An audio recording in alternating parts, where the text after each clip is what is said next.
Hello बच्चों, जैसा कि पिछले वीडियो में मैंने बताया था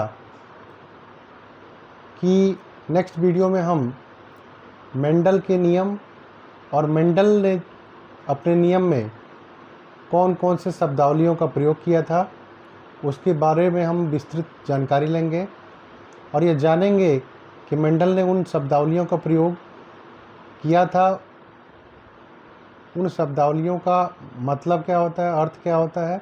जब उन शब्दावलियों का अर्थ हम जान जाएंगे तो हम मेंडल के नियम को पूरी तरह समझ पाएंगे। ठीक है बच्चों, तो फिर हम स्टार्ट करते हैं मेंडल द्वारा प्रयोग की गई शब्दावलियाँ। पहली शब्दावली की बात करते हैं हम लोग। तो मेंडल ने जो पहली शब्दावली का प्रयोग किया था वो शब्दावली थी प्रभावी व अप्रभावी लक्षण। देखो बच्चों, प्रभावी को हम डोमिनेंट कहते हैं, डोमिनेंट कैरेक्टर, और इसको कहते हैं रिसेसिव।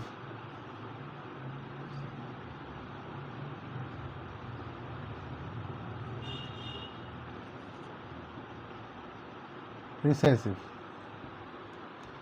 प्रभावी लक्षण और अप्रभावी लक्षण। मैंने बताया था कि प्रभावी लक्षण वे लक्षण होते हैं जो अगली पीढ़ी में प्रदर्शित होते हैं। ऐसे लक्षणों को हम प्रभावी लक्षण कहते हैं, और ऐसे पर लक्षण जो जिनको प्रभावी जो है लक्षण दबा देता है और प्रदर्शित रहते हैं, ऐसे लक्षणों को हम अप्रभावी लक्षण कहते हैं। ठीक है, जैसे मेंडल ने अपने नियमों में प्रभावी लक्षणों को कैपिटल टी से और अप्रभावी लक्षणों को स्मॉल टी से दिखाया था, दर्शाया था। इस टी का मतलब होता है टॉल, इस टी का मतलब होता है ड्वार्फ, ड्वार्फ यानी कि बौना, और इस टी का मतलब होता है लंबा, लंबा और बौना। ठीक है बच्चों,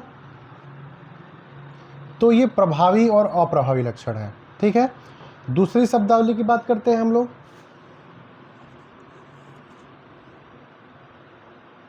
एलिल, एलिल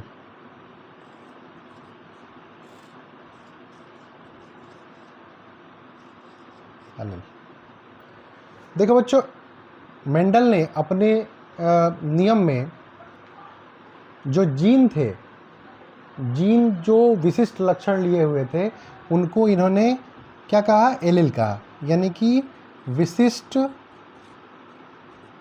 लक्षण लिए हुए जीन क्या कहलाए? एलिल कहलाए। यानी कि ये जो जीन होते हैं ये विशेष लक्षण लिए होते हैं। जैसे हम बात करेंगे, अगर मनुष्य की बात करेंगे तो जैसे माता पिता के जो आँखों का कलर होता है, यानी कि जो बीच में जो कलर होता है ब्लैक, ब्राउन, ये अलग अलग कलर के जो है आँख का कलर होता है। तो ये सब जो कलर होते हैं ये विशिष्ट लक्षण हैं जो एक पीढ़ी से दूसरे पीढ़ी में क्या होते हैं? वंशागत होते हैं। इन्हीं लक्षणों को हम क्या कहते हैं? ये लक्षण जो है एलिल के द्वारा एक पीढ़ी से दूसरे पीढ़ी में स्थानांतरित होते हैं। तो पहला हमने बताया प्रभावी और अप्रभावी लक्षण, दूसरा बताया एलिल। अब हम तीसरा देखते हैं, इसको मिटाते हैं और फिर तीसरा देखते हैं। ठीक है बच्चों, इसको लिख लेना।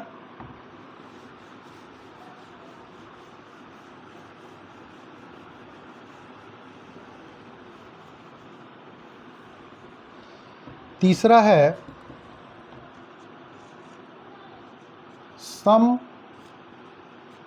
समयुग्मनजी।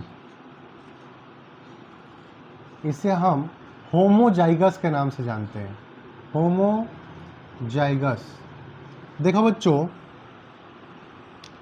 मेंडल ने अपने नियम में जिन एलिल्स का उपयोग किया, जैसे मान लो टाल के लिए कैपिटल टी का उपयोग किया, इसको कहते हैं टाल, टाल यानी कि लंबा।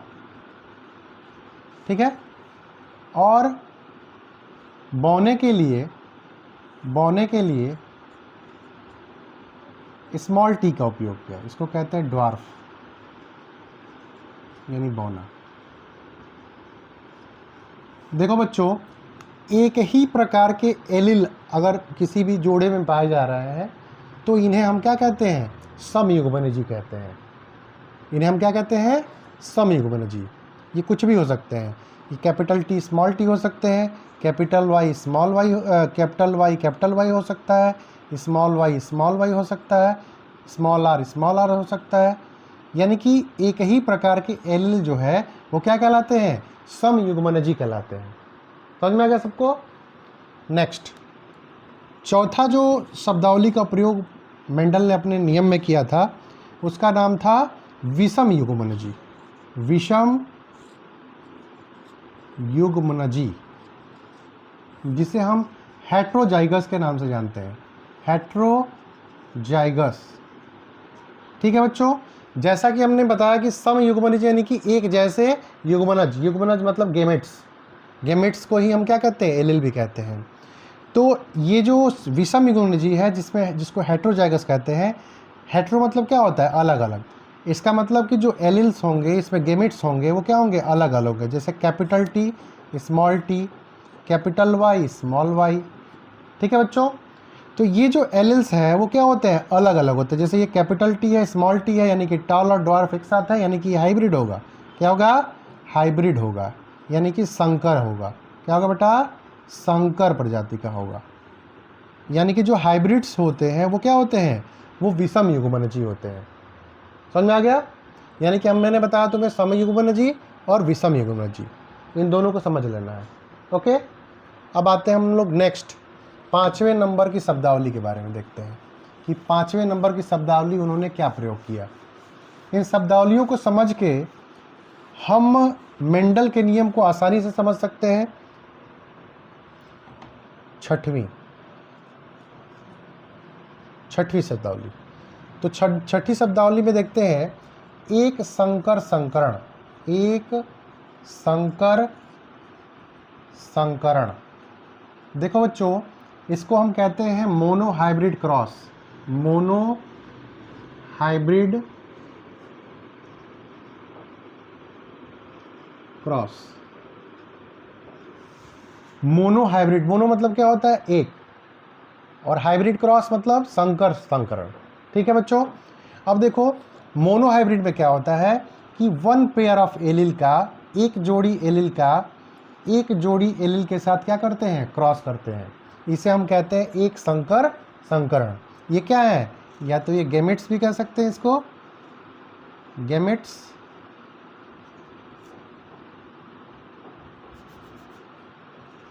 गैमेट्स,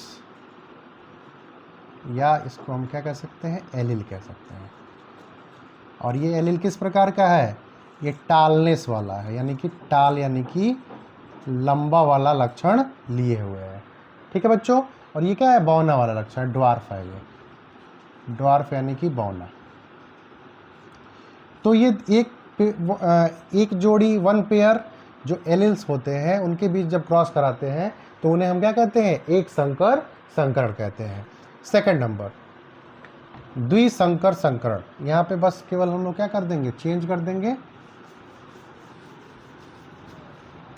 द्विसंकर संकरण, द्विसंकर संकरण इसको कहते हैं dihybrid cross, dihybrid cross. ठीक है ना।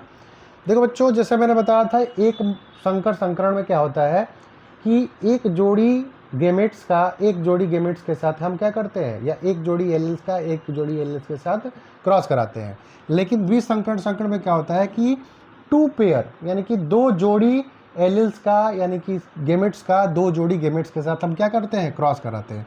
जैसे बच्चों, ये कैपिटल वाई स्मॉल वाई का क्रॉस कराते हैं किससे? इस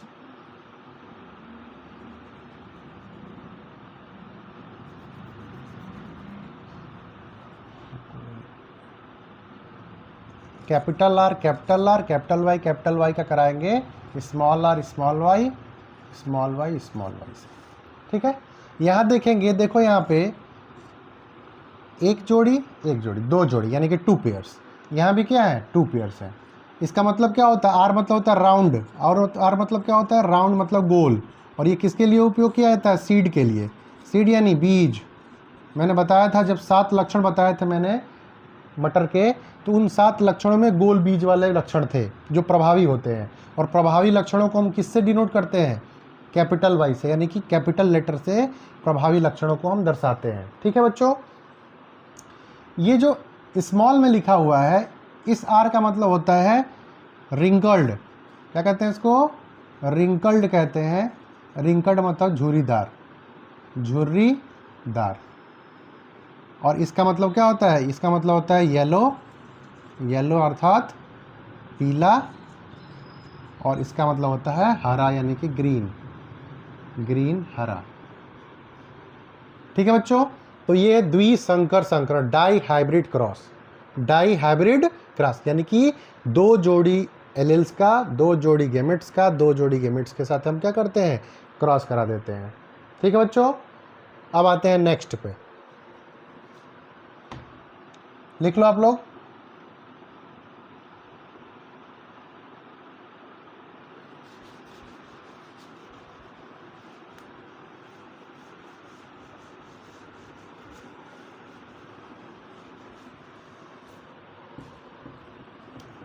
आठवां नंबर देखो बेटा, संकर।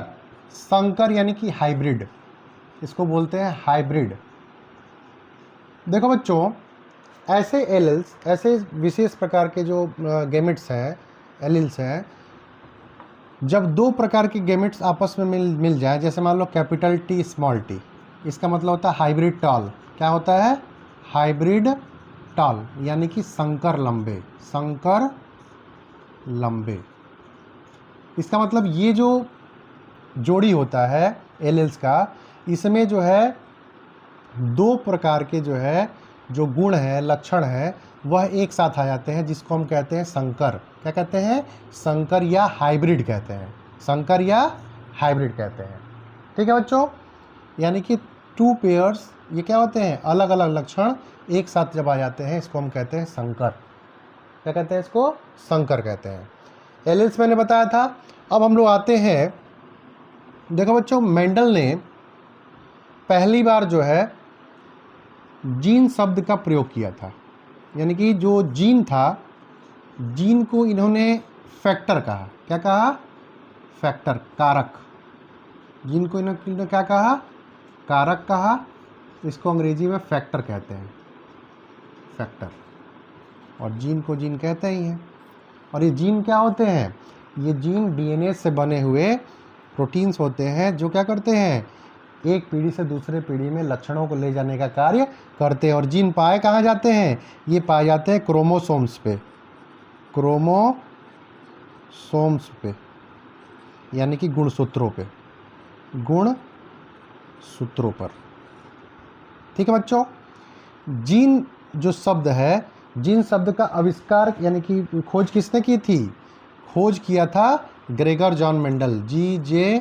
मेंडल ने, मेंडल ने। लेकिन जो नामकरण किया था, नाम रखा था, नामकरण किया था जॉनसन ने, जॉनसन ने इसका नामकरण किया था। और खोजा कौन था, पहली बार जो है खोजा था किसने, मेंडल ने खोजा था। और मेंडल ने इन जीन्स को क्या नाम दिया था, फैक्टर या कारक कहा था। क्या कहा था, फैक्टर या कारक कहा था। और यही कारक जो होते हैं, किसी भी जो है, क्या बताया था, किसी भी लक्षण के लिए क्या होते हैं, उत्तरदायी होते हैं, यानी कि वे उसके रिस्पॉन्सिबल होते हैं। ठीक है बच्चों, तो ये तो हो गया संकर के बारे में।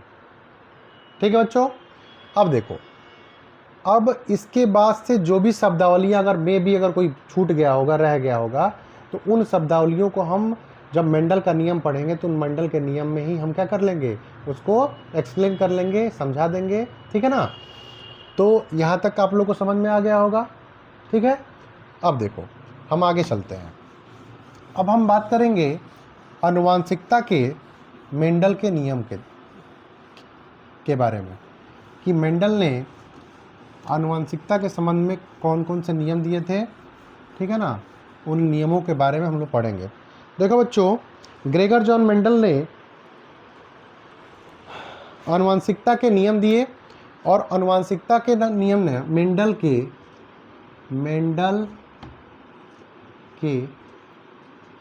आनुवंशिकता का नियम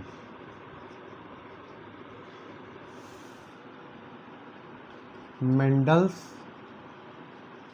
लॉज ऑफ इनहेरिटेंस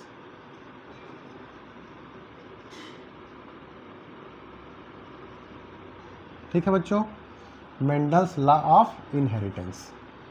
देखो बच्चों, मेंडल ने मटर के पौधे पर अपना जो प्रयोग किया और उसने 3 नियम दिए। पहला नियम दिया प्रभाविता का नियम, इसको हम कहते हैं लॉ ऑफ डोमिनेंस।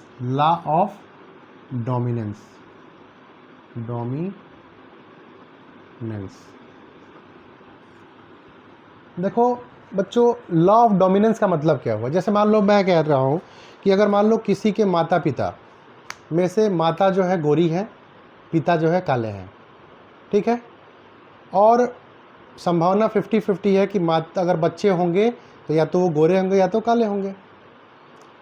तो अगर मान लो मैं कहूँ कि बच्चे जो है काले पैदा हो गए, इसका मतलब ये हुआ कि जो काला वाला लक्षण है वह प्रभावी था, जो गोरे वाले लक्षण पे क्या हो गया, हावी हो गया, और फिर जो है वो प्रभाविता का लक्षण जो है वह अगली पीढ़ी में क्या हुआ, प्रदर्शित हुआ। ठीक है ना, यानी कि जो काला वाला लक्षण था वो क्या हुआ, प्रभावी था, इस वजह से जो बच्चे पैदा हुए वो काले पैदा हुए। ठीक है बच्चों, यानी कि जो स्किन का कलर है, ठीक है ना, वो भी क्या होता है, वंशागत होता है, वह एक पीढ़ी से दूसरी पीढ़ी में जाता है। इस वजह से सभी लोग क्या होता है, सभी लोग चाहते हैं कि गोरी लड़की मिल जाए शादी करने के लिए, ताकि बच्चे क्या हो, गोरे पैदा हो। लेकिन ऐसा होता नहीं है, कभी कभी क्या होता है कि वो जो है बीच का निकल जाता है, ना ज़्यादा गोरा ना ज़्यादा सांवला।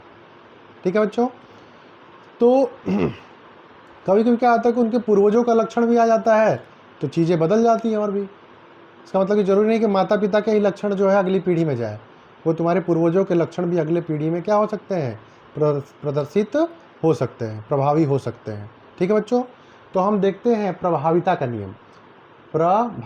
नियम, या लॉ ऑफ डोमिनेंस क्या होता है। देखो बच्चों, मेंडल ने क्या किया कि मटर के पौधे के टालनेस वाला कैरेक्टर लिए। टालनेस मतलब कि जो लंबापन और बौनापन वाला जो है, ये शुद्ध पौधे लिए, यानी कि ये शुद्ध क्या है, शुद्ध लंबा, यानी प्योर टॉल और प्योर शुद्ध बौना, इसको कहते हैं हम लोग प्योर ड्वार्फ। और इन दोनों के बीच में क्रॉस करा दिया। क्या करा दिया, क्रॉस करा दिया, संकरण करा दिया। देखो बच्चों, ये जो गेमिट्स हैं ये मेल गेमिट्स हैं, ये क्या है, फीमेल गेमिट्स हैं। ये देखो, इसको कहते हैं हम लोग, ये नर वाला युग्मक है और ये मादा युग्मक है। नर के लिए ये वाला साइन हम लगाते हैं, मादा के लिए ये वाला साइन लगाते हैं। ठीक है बच्चों, अब देखो इन्होंने क्रॉस कराया, तो कैपिटल टी का इस स्मॉल टी से क्रॉस कराने पे कैपिटल टी स्मॉल टी मिलता है। फिर इसी कैपिटल टी का अगर स्मॉल टी से कराते हैं तो कैपिटल टी स्मॉल टी मिलता है। फिर इसका ऐसे क्रॉस कराते हैं तो कैपिटल टी स्मॉल टी मिलता है। फिर इसका ऐसे क्रॉस कराते हैं तो कैपिटल टी स्मॉल टी मिलता है। और ये होती है पहली पीढ़ी, यानी कि F1 जनरेशन, यानी कि पहली पीढ़ी, प्रथम पीढ़ी, यानी कि इनसे जो उनके बच्चे पैदा होंगे, बच्चे यानी कि मतलब कि उसके जो पौधे पैदा होंगे, यानी बीज पैदा होगा, वह कैसे होंगे, ये सभी के सभी जो है क्या होंगे, ये हाइब्रिड टाल होंगे, यानी कि संकर लंबे होंगे, संकर लंबे होंगे। अब ये संकर लंबे क्यों होंगे? देखो बच्चों, कैपिटल टी जो होता है ये लंबापन वाले लक्षण के लिए क्या होता है, लंबे वाले लक्षण के लिए क्या होता है, उत्तरदायी होता है।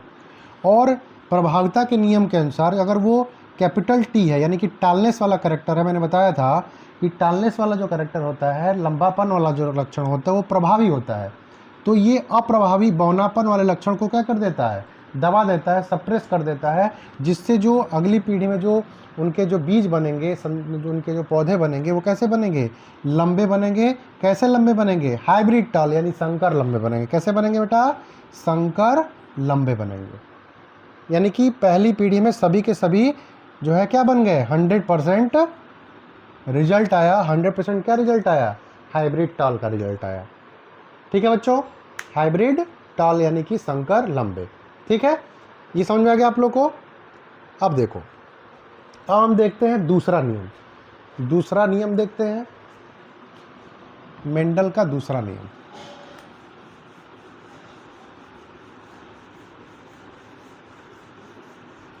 देखो बेटा बच्चों, मेंडल ने जो अपना दूसरा नियम बताया था उसको कहते हैं हम लोग युग्मकों के शुद्धता का नियम। शुद्धता का नियम, युग्मकों के शुद्धता का नियम। देखो बच्चों, इसको एक और नाम से जानते हैं हम लोग, पृथक्करण का नियम। पृथक्करण का नियम, ठीक है, या इसको हम कहते हैं law of purity of gametes. Purity of gametes, या इसको कहते हैं law of segregation. Laws of segregation, ठीक है ना। देखो बच्चों, इस नियम के अनुसार मेंडल ने क्या किया कि ये बताया कि जो है दूसरी पीढ़ी में जब हम हाइब्रिड टाल के साथ क्रॉस कराते हैं तो दूसरी पीढ़ी में जो लक्षण होते हैं वो क्या हो जाते हैं, शुद्ध हो जाते हैं, यानी कि वे पृथक हो जाते हैं, अलग अलग हो जाते हैं। यानी कि जो हाइब्रिड थे वो क्या हो जाते हैं, शुद्ध हो जाते हैं। यानी कि जो उनके जो संतति बनते हैं, उनके जो संतानें बनती हैं, जिसको हम लोग प्रोजनी भी बोलते हैं, वो प्रोजनी जो होते हैं वो क्या होते हैं, वह शुद्ध हो जाते हैं। और कुछ जो होते हैं वो क्या होते हैं, अलग हो जाते हैं, पृथक हो जाते हैं। पृथक मतलब अलग हो जाते हैं, सेपरेट हो जाते हैं। क्या हो जाते हैं, सेपरेट हो जाते हैं। इसी को कहते हैं law of segregation. Law of segregation. देखो बच्चों, तो हम देखेंगे इसमें कि देखो बच्चों, ये जो है मान लो ये मेल वाला गेमिट है और ये फीमेल वाला गेमिट है, ठीक है ना, इनके बीच में क्रॉस कराना है।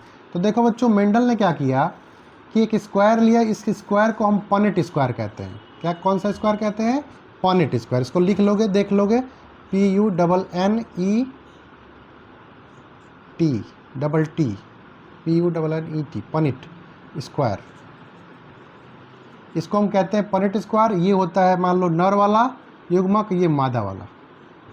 यहाँ पे देखो, कैपिटल टी यहाँ लिख देते हैं, स्मॉल टी यहाँ लिख देते हैं, कैपिटल टी यहाँ लिख देते हैं, स्मॉल टी यहाँ लिख देते हैं। कैपिटल टी टाल के लिए यानी कि लंबे वाले लक्षण के लिए, स्मॉल टी ड्वार्फ के लिए यानी कि बौनेपन वाले के लिए। अब देखो इसका क्रॉस कैसे कराते हैं। कैपिटल टी का इस कैपिटल के टी के साथ क्या करेंगे, क्रॉस करेंगे। स्मॉल टी का कैपिटल टी का स्मॉल टी के साथ करेंगे। कभी भी जो है कैपिटल टी को पहले लिखते हैं, स्मॉल टी को बाद में लिखते हैं। देखो बच्चों, यहाँ पे देखो स्मॉल टी है, यहाँ पे कैपिटल टी है, तो यहाँ पे कैपिटल टी पहले लिख देंगे, स्मॉल टी इसके बाद लिख देंगे। यहाँ पे देखो स्मॉल टी है, स्मॉल टी है, तो यहाँ लिख देंगे स्मॉल टी, ठीक है। अब देखो, हम यहाँ पे देखेंगे इसका जो है हम लोग को जीनोटाइप और फिनोटाइप लिखना है। अब देखो बच्चों, यहाँ पे देखोगे तो यहाँ पे देखो, यहाँ पे 20% जो है ऐसे जो है गेमिट्स मिल गए, ऐसे जो है मतलब कि संतानें मिल गई जो कैसी थी, शुद्ध लंबे थे। क्या थे ये, शुद्ध लंबे यानी प्योर गेमिट्स, लंबे। 25% कैसे थे, जो शुद्ध बौने थे, शुद्ध बौने थे यानी कि ड्वार्फ थे, बौने थे। और देखो बच्चों ये 50%, दोनों को मिला के 50% कितने क्या थे, ये हाइब्रिड थे। क्या थे, हाइब्रिड टाल थे, हाइब्रिड टाल, यानी कि संकर लंबे, संकर लंबे। ठीक है बच्चों, अब देखो यहां पे देखते हैं हम लोग इसका फिनोटाइप और जीनोटाइप अनुपात। फिनोटाइप अनुपात और जीनोटाइप अनुपात, जीनोटाइप अनुपात। ठीक है, जीनोटाइप और फिनोटाइप। देखो बच्चों ये जो है रह गया था उस शब्दावली में बताने से, मैं बता देता हूं कि फिनोटाइप का मतलब क्या होता है, जीनोटाइप का मतलब होता है। देखो बेटा, फिनोटाइप का मतलब होता है वे लक्षण, यानी कि वे लक्षण जैसे जो कि आकृति, इसकी आकृति यानी आकार, रंग, यानी कि बाहरी लक्षण, जो बाहरी लक्षण होते हैं, बाहरी कैरेक्टर होते हैं, फिजिकल कैरेक्टर होते हैं, इन्हें हम फिनोटाइप कहते हैं। क्या कहते हैं इसको, फिनोटाइप कहते हैं, जो बाहरी गुण होते हैं। और जीनोटाइप का मतलब होता है जो आंतरिक गुण होते हैं, उसे हम क्या कहते हैं, जीनोटाइप कहते हैं। अब देखो बच्चों, अगर मैं बात करूंगा इस पूरे मतलब कि संकरण में, तो यहाँ देखोगे तो 25% जो है वो शुद्ध लंबे हैं, 25% शुद्ध बौने हैं, और 50% क्या है, यानी आधे के आधे इसमें से शुद्ध संकरण, ये संकर लंबे हैं। तो अगर हम फिनोटाइप की बात करेंगे, यानी कि बाहरी गुण, फिनोटाइप अर्थात बाहरी गुण देखेंगे, तो यहाँ देखोगे तो ये संकर लंबा है, ये भी लंबा है, ये संकर लंबा है। अगर देखेंगे तो बात करेंगे तो ये तीनों के तीनों क्या हो जाएंगे, लंबे होंगे। इस वजह से फिनोटाइप अनुपात क्या हो जाएगा, 3:1, 3:1, यानी 3 लंबे और 1 बौना। ठीक है बच्चों, नेक्स्ट जीनोटाइप। अब जीनोटाइप से पूरा का पूरा ये हमें ज्ञात होता है कि जो लक्षण लिए हुए संतति है वह पूर्णतः जो है आंतरिक रूप से किस प्रकार के होंगे।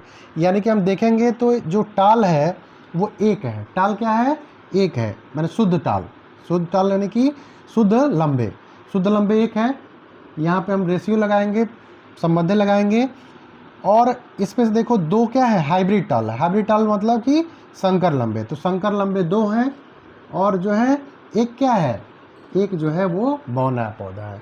यानी कि देखो बच्चों, यहाँ पे फिनोटाइप अनुपात मिल गया 3:1 का, और जीनोटाइप अनुपात मिल गया 1:2:1 का, यानी कि 1:2:1 का।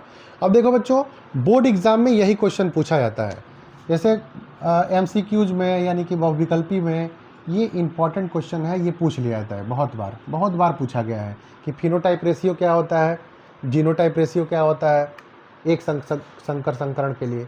और जो पहला नियम और दूसरा नियम जो है मेंडल का, ये दोनों के दोनों जो है एक संकर संकरण पर आधारित है, एक संकर संकरण पर ये दोनों के दोनों, यानी कि मोनो हाइब्रिड क्रॉस पे क्या है, दोनों के दोनों लक्षण जो है, दोनों के दोनों जो नियम है वो क्या है, निर्भर है। ठीक है बच्चों, तो जीनोटाइप फिनोटाइप मुझे समझ में आ रहा है कि आप लोग को समझ में आ गया होगा। नहीं समझ में आया होगा तो आपको हमें कमेंट करिएगा, मैं उसको फिर से क्लियर करा दूंगा। ठीक है बच्चों, तो ये तो हो गया दूसरा नियम। देखो बच्चों, दूसरा नियम हो गया। अब हम जो है तीसरा जो इम्पोर्टेंट नियम है, जिसको हम कहते हैं स्वतंत्र अभ्युहन का नियम, उसको हम जो है विस्तार से समझेंगे, और बहुत ही मतलब कि अच्छे से समझेंगे। ठीक है ना, कि कैसे ये होता है। और तीसरा नियम पढ़ लेंगे तो पूरा का पूरा मेंडल का नियम ही क्या हो जाएगा, एकदम से क्लियर हो जाएगा। और तुम्हें पता होना चाहिए कि बोर्ड एग्जाम में 6 नंबर का क्वेश्चन एकदम फिक्स होता है, कई साल से लगातार पूछा जा रहा है। यानी कि यह जो है आप मेंडल का नियम पढ़ लोगे तो 6 नंबर आपका जो है एकदम से जो है 10th के बोर्ड एग्जाम्स में जो है 6 नंबर जो है क्या हो जाएगा, 6 नंबर एकदम से फिक्स हो जाएगा कि ये मिलना ही मिलना है आप लोग को। ओके, तो हम तीसरा नियम देखते हैं, स्वतंत्र अभ्युहन का नियम, लॉ ऑफ इंडिपेंडेंट असॉर्टमेंट।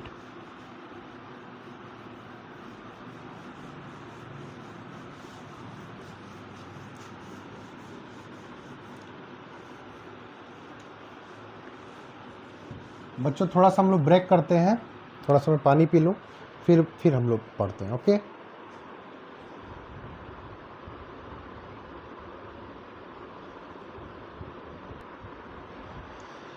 तो बच्चों आगे हम देखते हैं,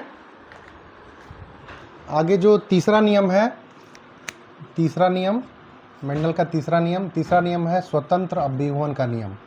स्वतंत्र अपविभवन का नियम।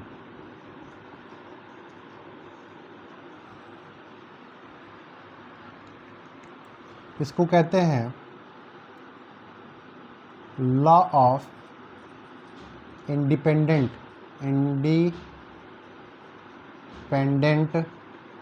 असॉर्टमेंट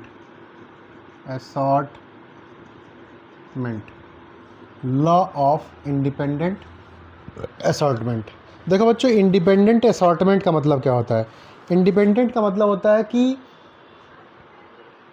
अगली पीढ़ी में, यानी कि दूसरी पीढ़ी में जो लक्षण है वो इंडिपेंडेंटली, यानी कि कह लो कि स्वतंत्र रूप से वो क्या होते हैं, वे लक्षण जो है प्रदर्शित होते हैं दूसरी पीढ़ी में। उसे हम कहते हैं इंडिपेंडेंट असॉर्टमेंट। यानी कि इसमें हम देखेंगे, और देखो बच्चों, मैंने बताया था कि जो पहला नियम और दूसरा नियम है वो एक संकर संकरण पे आधारित होता है। जो तीसरा नियम होता है यह जो है द्विसंकर संकरण पे आधारित होता है। किस पे आधारित होता है? द्विसंकर संकरण, यानी कि डाई हाइब्रिड क्रॉस पे क्या होता है, आधारित होता है। डाई हाइब्रिड क्रॉस, ये इस पे आधारित होता है। ये कभी कभी जो है, कई बार जो है बहुविकल्पीय क्वेश्चंस में, यानी कि जो एमसीक्यूज पूछे जाते हैं बोर्ड एग्जाम में, उसमें जो ये क्वेश्चंस क्या होते हैं, पूछे जाते हैं। यानी कि जो तीसरा नियम है वो किस पे आधारित है? तो द्विसंकर पे। पहला नियम दूसरा नियम एक संकर संकरण पे आधारित है, और तीसरा नियम जो है द्विसंकर संकरण पर आधारित है। अब बच्चों हम लोग समझेंगे, मैंने बताया भी था कि द्विसंकर संकरण होता क्या है, एक संकर संकरण क्या होता है। तो मैंने बताया था कि जब दो जोड़ी एलेल्स के साथ जब संकरण कराया जाता है तो उसे हम क्या कहते हैं, द्विसंकर संकरण कहते हैं। तो मेंडल ने क्या किया कि अपने तीसरे नियम में इन्होंने क्या किया कि इन्होंने जो है राउंड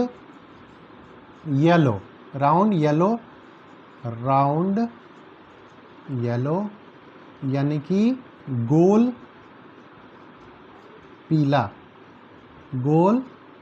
पीला का क्रॉस करा दिया झुर्रीदार हरा के साथ। क्या कहते हैं इसको? रिंकल्ड ग्रीन, यानी झुर्रीदार हरा।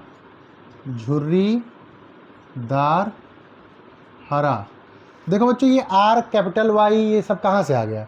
देखो बच्चों, तुम लोग याद करो कि जब मैंने तुम लोग को 7 लक्षण बताया था मटर का, तो उसमें गोल वाला लक्षण बताया था और पीला वाला लक्षण भी बताया था। तो गोल और पीला तुम लोग को याद होगा, ये दोनों लक्षण जो होते हैं प्रभावी होते हैं, और इस वजह से इनको कैपिटल लेटर से लिखा जाता है।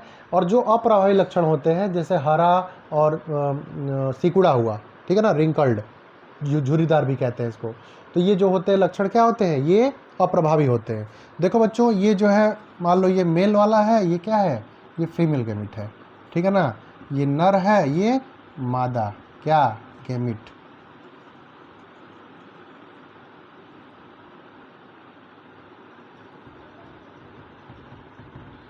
ठीक है।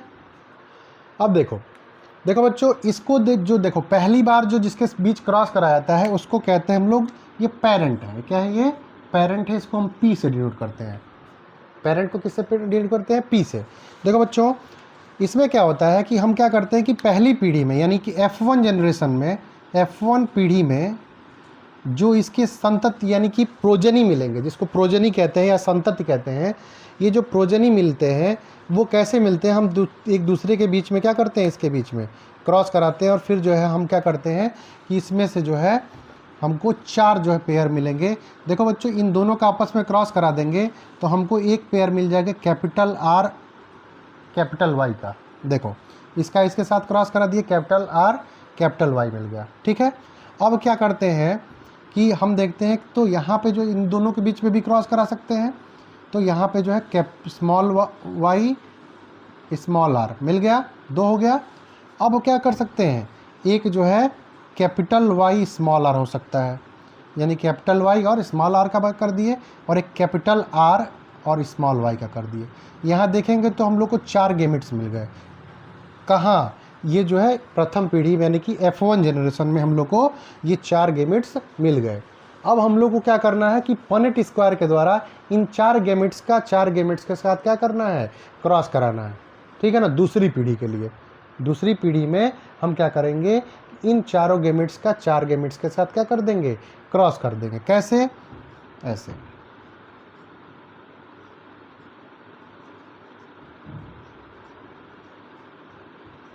इनका चारों का चारों से क्या कर देंगे, क्रॉस करा देंगे, और देखेंगे कि दूसरी पीढ़ी में किस प्रकार के प्रोजेनी अर्थात संतति यानी कि उनकी संतानें, और संतानें अगर मान लो मटर का पौधा है तो उसकी संतान उसके क्या होंगे, बीज होंगे, उसके संतान क्या होंगे, बीज होंगे। ठीक है बच्चों, तो हम देखते हैं क्रॉस करके कि कैसे जो है द्वितीय पीढ़ी में, दूसरी पीढ़ी में यानी सेकंड जनरेशन में, F2 जनरेशन में हमें किस प्रकार के प्रोजेनी दिखते हैं। तो उसके लिए हम क्या करेंगे, हम लोग जो है पनेट स्क्वायर बनाएंगे। क्या बनाएंगे, पनेट स्क्वायर। इसको लिख लिए होगे आप लोग। तो पनेट स्क्वायर बनाने के लिए हम लोग को क्या करना पड़ेगा, पहले थोड़ा सा इसको इरेज करना पड़ेगा, और इरेज करके जो है हम क्या करेंगे कि थोड़ा सा जगह बना लेते हैं क्योंकि बहुत बड़ा बनाना पड़ेगा। ठीक है बच्चों, तो इतना आप लोग लिख लिए होगे मुझे लग रहा है। इसको मिटा दे रहा हूँ, ठीक है। फिर हम क्या करते हैं कि अब बना ही लेते हैं। देखो बच्चों, यहाँ पे पनेट स्क्वायर बनाते हैं हम लोग।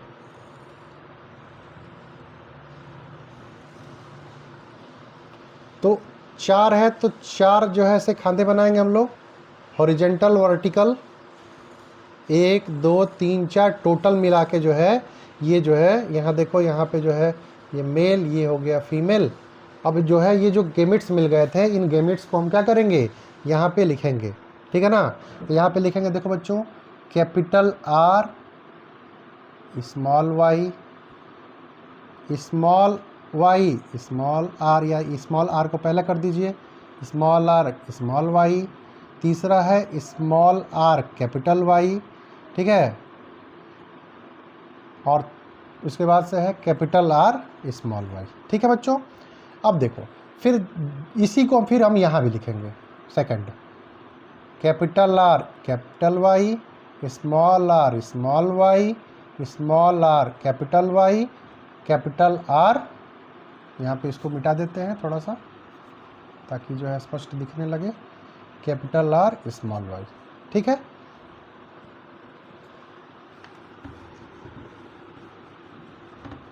देखो बच्चों, अब हम लोग को, जैसे मैंने तुम लोग को बताया था दूसरे नियम में कि पनेट स्क्वायर बना के और फिर जो हम क्या करते हैं, एक दूसरे का क्रॉस करते हैं, क्योंकि डाई हाइब्रिड है तो 2 जोड़ी जो है गेमेट्स का, 2 जोड़ी गेमेट्स के साथ क्रॉस कराना है। तो हम एक एक करके जो है यहाँ पे क्रॉस कराना स्टार्ट करेंगे। हम लोग को ध्यान में ये रखना है कि जो गेमेट्स जो कैपिटल लेटर है उनको क्या करेंगे, एक साथ लिखेंगे, और स्मॉल वाले को एक साथ लिखेंगे।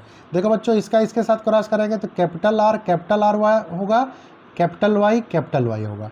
फिर इसका इसके साथ करेंगे तो कैपिटल आर स्मॉल आर, फिर इसके साथ कराएंगे तो capital R small are capital Y small y, फिर इसका इसके साथ कराएंगे तो capital R small are capital Y, फिर इसका इसके साथ कराएंगे तो capital R capital Y small y. ठीक है बच्चों, फिर वैसे ही जस्ट इसका जो है वैसे ही क्रॉस कराते जाएंगे। तो देखो बच्चों, capital R small are capital Y, small r small y, small are capital Y small y. फिर इसका इसके साथ कराएंगे capital R capital Y small y. फिर इसका इसके साथ कराएंगे तो कैपिटल आर कैपिटल वाई। फिर इसका इसके साथ कराएंगे तो small are capital Y small y. Small को मैं ऐसे लिख दे रहा हूँ ताकि समझ में आएगा, स्मॉल आर कैपिटल वाई। फिर इसका इसके साथ करेंगे capital R capital Y small y. फिर इसका इसके साथ करेंगे capital R capital Y small y. फिर इसका इसके साथ करेंगे कैपिटल आर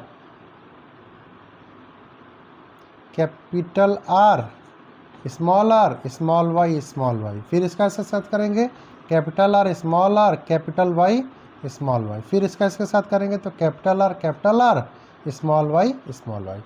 ठीक है बच्चों, अब देखो, अब हम लोग को जो है यहाँ पे देखो इंडिपेंडेंटली यानी कि स्वतंत्र रूप से जो लक्षण है वो क्या हो गए, अलग अलग हो गए। अब देखते हैं हम लोग किस में से लक्षण कौन कौन से हुए अलग। ठीक है, अब देखो इनका नाम लिखने का तरीका क्या है ये समझ लेते हैं। ठीक है ना, कि कैसे जो है इसका नाम लिखते हैं, कि कौन से का क्या नाम है। जैसे मैं करूँ कि कैपिटल आर कैपिटल वाई, एक एक करके मैं लिख लेता हूँ। फिर एक क्या करता हूँ कि एक लिख लेता हूँ कैपिटल आर स्मॉल वाई, छोड़ो इसको छोड़ दो, एक लिख लो capital small are capital Y small Y. अलग अलग चार को लिख लेते हैं जो अलग चार है, जैसे कैपिटल आर स्मॉल वाई, ये तीन हो गए डिफरेंट। एक और डिफरेंट खोजते हैं इसमें से। ठीक है बच्चों, कैपिटल आर स्मॉल आर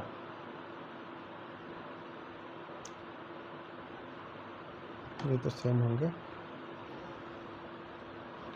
हम लोग लिखना स्टार्ट करते हैं। पहले जो है कैसे लिखेंगे इसको, देखो बच्चों, कैपिटल आर का मतलब होता है राउंड यानी कि गोल, और कैपिटल वाई का मतलब क्या होता है, पीला, यानी कि ये कैसा होगा, गोल पीला होगा। कैपिटल स्मॉल आर का मतलब क्या होगा, स्मॉल आर का मैंने बताया था यहाँ पे, देखो स्मॉल आर का मतलब ग्रीन यानी कि हरा, और पीला, क्योंकि पीला होगा क्योंकि यहाँ पे कैपिटल वाई है, तो ये जो है प्रभाविता के नियम के अनुसार, डोमिनेंसी के अनुसार यहाँ पे क्या होगा, ये पीला होगा। ठीक है बच्चों, ये क्या होगा, गोल झुर्रीदार होगा। क्या होगा, झुर्रीदार, यानी कि स्मॉल वाई किसके लिए, झुर्रीदार के लिए। ठीक है, अब देखो एक और डिफरेंट मिलेगा इसमें, तो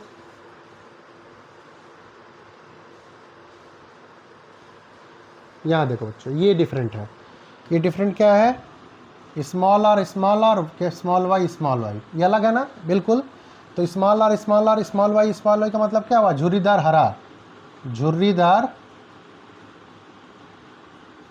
हरा, रिंकल्ड ग्रीन, इसको क्या कहेंगे, रिंकल्ड ग्रीन कहेंगे। क्या कहेंगे इसको बच्चा, इसको कहेंगे हम लोग झुर्रीदार हरा, रिंकल्ड ग्रीन। ठीक है बच्चों, अब देखो, अब हम लोग को क्या करना है, इसमें हम लोग को फिनोटाइपिक रेशियो बताना है। ठीक है ना, क्या बताना है, फिनोटाइपिक रेशियो, यानी कि फिनोटाइप, क्या कहेंगे, फिनोटाइप अनुपात। देखो बच्चों मैं बता दे रहा हूँ तुम लोग को पहले ही, इसका जो फिनोटाइपिक अनुपात होता है 9 संबंधित 3 संबंधित 3 संबंधित 1 का होता है। 9 संबंधित 3 संबंधित 3 संबंधित 9 संबंधित 3 संबंधित 3 संबंधित 1 का होता है। अब देखो इसमें 9 होते क्या, कैसे हम पता करेंगे कि 9 क्या है। देखो बच्चों, फिनोटाइप का मैंने बताया था कि बाहरी लक्षण से हम बताना है। देखो बच्चों, तो 9 क्या होंगे, जैसे मान लो ये कैपिटल आर है, कैपिटल वाई है, यानी कि गोल पीला। तो देखते हैं इसमें कि गोल पीला कौन कौन से होंगे, और लाल से इसको जो है मैं लिख रहा हूँ रेड मार्कर से। देखो बच्चों, ये कैपिटल आर है और ये कैपिटल वाई है, तो ये गोल पीला होगा, एक गोल पीला। देखो यहाँ पे कैपिटल आर है, कैपिटल वाई, यानी कि ये भी गोल पीला होगा। यहाँ भी कैपिटल आर है, कैपिटल वाई, ये भी क्या होगा, गोल पीला होगा। ठीक है ना, क्यों गोल पीला होगा, कि मैंने बताया था कि कैपिटल आर जो है वो डोमिनेंट के लिए उपयोग होता है, यानी कि प्रभावी के लिए उपयोग होता है। जो प्रभावी वाला लक्षण होगा तो अप्रभावी को क्या कर देगा, दबा देगा, और फिर वो ऐसा ही दिखने लगेगा। ये भी क्या होगा, गोल पीला होगा, ये भी क्या होगा, गोल पीला होगा, ये भी क्या होगा, गोल पीला होगा, ये भी क्या होगा, गोल पीला होगा, ये भी क्या होगा, गोल पीला होगा, ये भी क्या होगा, गोल पीला होगा। देखो बच्चों, गोल पीला कितने मिल गए, 9 मिल गए, यानी कि 9, ये देखो 9 लिखा हुआ है। वैसे ही जो है तुम्हें हरा पीला भी मिलेगा, गोल झुर्रीदार भी मिलेगा, यानी झुर्रीदार गोल भी मिलेगा और झुर्रीदार हरा भी मिलेगा। तो उसी का अनुपात ये लिखा हुआ है यहाँ पे, 9 संबंधे 3 संबंधे 1 का। ठीक है, अब देखो बच्चों, हम जो है इसका जीनोटाइप भी लिख सकते हैं, लेकिन तुम्हारे 10th के लेवल पे ये जो है कहीं दिया नहीं हुआ है ना। अब मैंने बताया भी था कि जीनोटाइप हम कैसे लिखते हैं। जीनोटाइप का मतलब क्या होता है कि उसका जो है आंतरिक लक्षण, यानी कि उसके अंदर का लक्षण जो प्रदर्शित नहीं हो रहा है, उसे हम क्या कहते हैं, जीनोटाइप कहते हैं। ठीक है ना। तो ये आपके लिए कार्य होगा, है ना। क्लास में भी हम क्या कर देंगे, इसको समझेंगे कि कैसे हम उसको लिखेंगे, इसका जीनोटाइप। ठीक है ना। तो जीनोटाइप जो होगा इसके लिए, ये जीनोटाइप जो है ये आपके लिए जो है क्वेश्चन रहेगा, इसको आप सर्च करोगे। ठीक है ना। और नहीं अगर समझ में आएगा तो कमेंट बॉक्स में लिखना, फिर मैं आपको बताऊंगा कि कैसे हम जो है जीनोटाइप इसका बता सकते हैं। ठीक है, एक मैं बता देता हूँ, ठीक है ना, ताकि आप लोगों को क्या रहेगा, आसानी रहेगा खोजने में। देखो बच्चों, यहाँ पे हम देखते हैं, मैंने बताया था आप लोग को जब हम पढ़ रहे थे दूसरा नियम, तो दूसरा नियम में मैंने बताया था तुम लोग को कि इस प्रकार से जो है हमने क्रॉस कराया था कैपिटल टी स्मॉल टी का, कैपिटल टी स्मॉल टी का, capital T capital T, capital T small t, capital T small T, small T small T. यहाँ पे मैंने बताया था तुम्हें कि एक संबंधे दो संबंधे एक का जो है इसका जीनी अनुपात होता है, यानी कि जीनोटाइप होता है। क्या होता है, जीनोटाइप।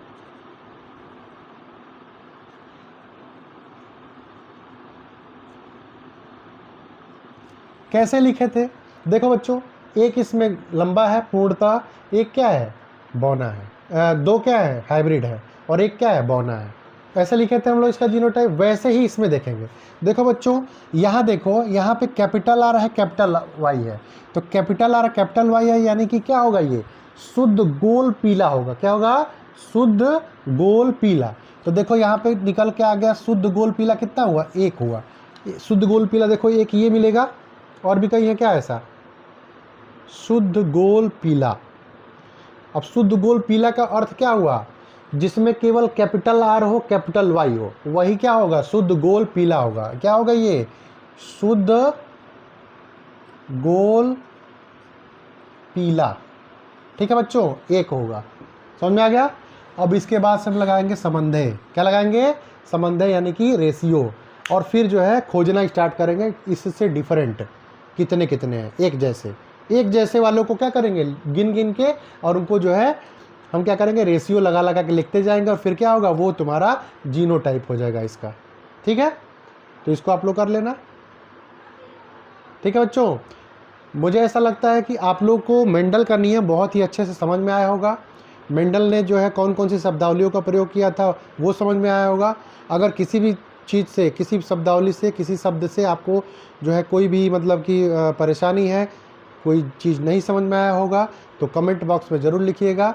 और कमेंट बॉक्स में लिखने के बाद मैं सारे कमेंट्स को देखूंगा, जिनका जो भी क्वेरीज होगा, जो भी प्रश्न होंगे, उन प्रश्नों का उत्तर मैं देने की कोशिश करूंगा। ठीक है बच्चों, बाय बाय, गुड नाइट, अपना ख्याल रखिएगा।